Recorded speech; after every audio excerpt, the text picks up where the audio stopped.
To this day, I don't know what Wendy really felt. If she was mad or embarrassed or just shocked. When she went on the radio the next day, she stated, "God damn it, baby, I told you I was getting recorded." I don't hear nobody out there. Hold it down. Hold it down.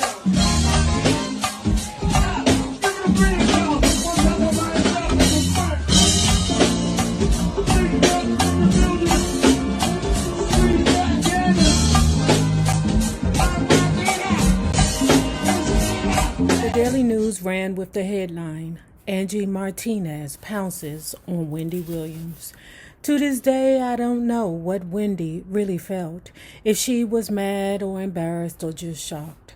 When she went on the radio the next day, she stated, quote, "For the record, nobody hit anybody. Nobody punched anybody," end quote. Then a divide happened. Wendy had always been an outsider at the station. She would bring ratings, but her personality was not that of a team player. And as an outsider, she'd caused resentment in the past, and people started feeling comfortable enough to voice it.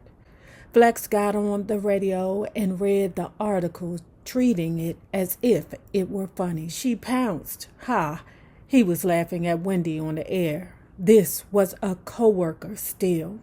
He should not have done that, but Flex was Flex, and he knew that people would eat this story up. A few weeks passed, and when they brought me back from my suspension, that's when the conversation happened. I really should have been fired. But everybody there was already tired of Wendy because there were a lot of problems with her. She wasn't happy there either. And I think they were looking for a reason to get rid of her as it was. Listen, we know Wendy's a pain in the ass, Steve said. We'd love to get rid of her, but the problem is if we did that, you would have to do an afternoon drive. I never wanted to do the afternoon drive. I loved being on the air at night. I loved the freedom. I loved the artist. I loved being able to go out after, and I didn't want to do afternoon drive. To me, that was corny. I mean, I was on in the nights when I could be edgy. Plus, I was young and still wanted to be in the streets. You know what's funny, y'all? When I did listen to the radio, I always listened to the morning show. Did y'all tell me y'all favorite morning show to listen to? Because I can't recall whether you all dropped down in the comments. Some of y'all did, but I told y'all that my favorite one was Tom Joyner. I forgot who his female co-host was. If y'all know, put it down in the comments. And Russ Parr and Olivia Fox. Taking it back to the afternoon drive. It's funny how I don't recall listening to the radio on the ride home.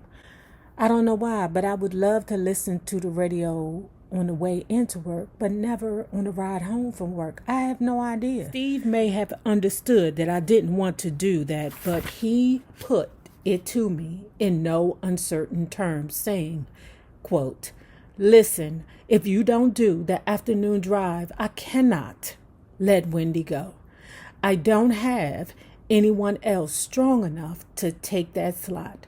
The only way I can let her go is if you take it." I mean, that's a smack in the face to Flex and Ed Lover. It was a banana in a tailpipe. Maybe that was what it was. I mean, you know, sometimes them supervisors will blow smoke up your ass. Okay? To make you do some shit. After talking to Flex and Ed and a few others at the station, I agreed I would take one for the team. Flex and Ed Lover wasn't mad when you told them that the Steve, what's his name, Steve Smith, whoever, the director or whoever was the manager over the station, said that there's no one else here strong enough to take over that show. Child, I am so happy that I'm old enough to recognize bullshit when I see it. Okay? But when my supervisors blow smoke up my ass, I just be like, they blowing smoke up my ass, but I'll take it. Dueling DJs, Friday, October 24th, 1997. After getting into a shoving match with fellow Hot 97 DJ Wendy Williams, it must taste sweet to Angie Martinez to have taken over Williams' drive time slot the last 2 weeks. Despite her high ratings, the trash-talking Williams has been gone from the station for 3 weeks, and management ain't saying whether it's permanent. ... Fans rally and cry, "Where's Wendy?" Friday, October 31st, 1997.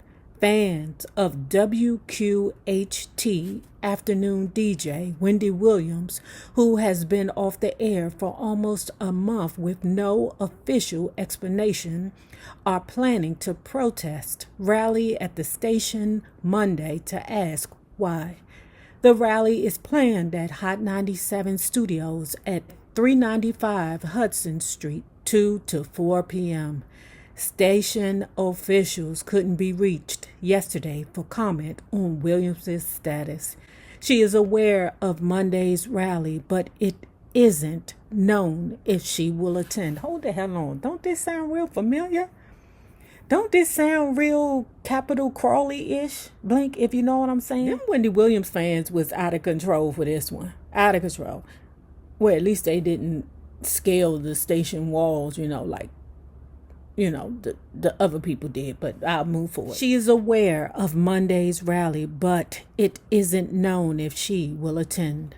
Williams was reportedly involved in a heated argument at the station a month ago with sister DJ Angie Martinez. They were planning a rally, an effing rally. How had my charmed life been turned upside down? I was somebody who loved what I did and tried to have a voice that mattered to my listeners, and had never had any aspirations or claims on anyone else's arena. All of a sudden, everyone is putting the pressure on, saying, well, you're filling the shoes of Wendy. Can you get her numbers, child? Can you imagine what Sherry Shepherd is going through? I bet you her and Angie Martinez are sitting at a table somewhere, sipping wine, thinking, oh, can you get her numbers? Can you fill her spot? Can you deal with this type of heat on you? It was the first time people were nasty to me. Apparently, I had to develop a much thicker skin. Pause. Let me say this. Angie, girl, they gooped you, girl. They gooped you. All it was that Ed Lover and Flex did not want that action. They just didn't feel like it. Let Angie deal with them crazy Wendy Williams fans. I ain't got time for it. I got things to do. Apparently, I had to develop a much thicker skin. You just keep pushing. You can't quit. You just keep showing up every day. I sucked for a while because I was off balance. What I had been doing for so long at night didn't work in the afternoon. Not surprisingly. At first, I couldn't deliver, but I couldn't let myself believe that would be forever. So I just had to keep going. Girl, that's life. The lesson was a first for me. The fact that shiz ain't always sweet. People are not always gonna like you. And when I looked back at the past, I had to say to myself, of course, you found your niche and got real comfortable, and people liked you, and you were grateful for it, but you also somewhat took it for granted. Word. Where I work now, I have to move around to different places. And when you do that, you get to appreciate other people's positions. Some people in their positions believe in they working hard. You're like, oh no. I'm saying to myself, I ain't saying that to these people because I don't want to ruin their dreams and crush their buildings.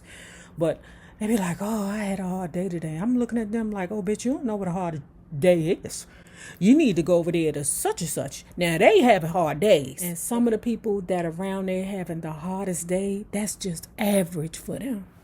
They don't even understand that it's so easy somewhere else, or so much easier somewhere else. Child. And I just be looking at them like, girl, you have no idea. That's why I believe everybody should know everybody's job so that you can appreciate the position that you're in. Either appreciate the position that you're in or understand how important you are to the position that you're in. Wendy found hers as well. I watch Wendy's TV talk show sometimes, and she has really mastered her lane. I find myself watching and laughing out loud. I don't have any ill feelings towards her. When I think about what happened, I understand that she was doing her and she didn't care who she offended. Yeah, until somebody rolled up on her. Man, them rapper dudes, it's a lot of rapper dudes that can cuss her ass out. Hell, remember when the great Whitney Houston cussed her ass out? Oh, that was a time and a land. When I think about what happened, I understand that she was doing her and she didn't care who she offended. And I was fighting for myself. I was very protective over my personal relationships, and I felt violated in a place where I shouldn't ever have to feel violated. And so what do you do when you're in a corner? Sometimes you have to fight back. As dramatic as the episode was, it was only a moment in time. I haven't seen her since, and you ain't gonna, because I'm sure she used to, not right now, pay people to make sure that she wasn't in the same space as you, because you have shown that you will kick her ass. But Wendy, I mean, man, the universe has taken care of her. Moving forward, she spoke about the Terror Squad and the Latino contribution to the hip hop world. Okay, she spoke about how proud she was of Big Pun and Fat Joe. When I think back to 2002 and everything that happened in culture and media, my head fills with competing voices. These were noisy times. Technology was dramatically changing the music business. Even though Napster was found guilty of illegal use of file sharing technology, the possibility that consumers could get their music for free and online was out there, and the industry was starting to panic. On top of that, while Twitter and Instagram were nowhere in sight, this was the beginning of social media sites like Black Planet and is this Magenta? I ain't never heard of this shit. Which let users connect and share information without needing the radio. They were the precursors to sites like MySpace, where emerging artists could showcase their music without radio or record labels. This was also the year that American Idol debuted, with Kelly Clarkson as the first winner. So now radio's job of breaking new artists was being shared with network television, and they had the power to engage millions of viewers to a call-in vote. Entertainment in general had become noisy. Everything was epic, like the big movies of the year: Lord of the Rings, Harry Potter, Star Wars, and Men in Black 2. The same was happening in hip-hop. Eminem, Missy, and Nelly all dropped huge albums that year. Eminem even went platinum in his first week, beating Snoop's record for albums sold by a solo artist in 1 week. In that noisy, competitive atmosphere, a new battle was getting underway in my business, and few people really understood the implications. The moment happened on March 14th, 2002, when Jammin' 105, the oldies station down the dial, changed its format. Power 105.5 was born. We could no longer take the chances we used to.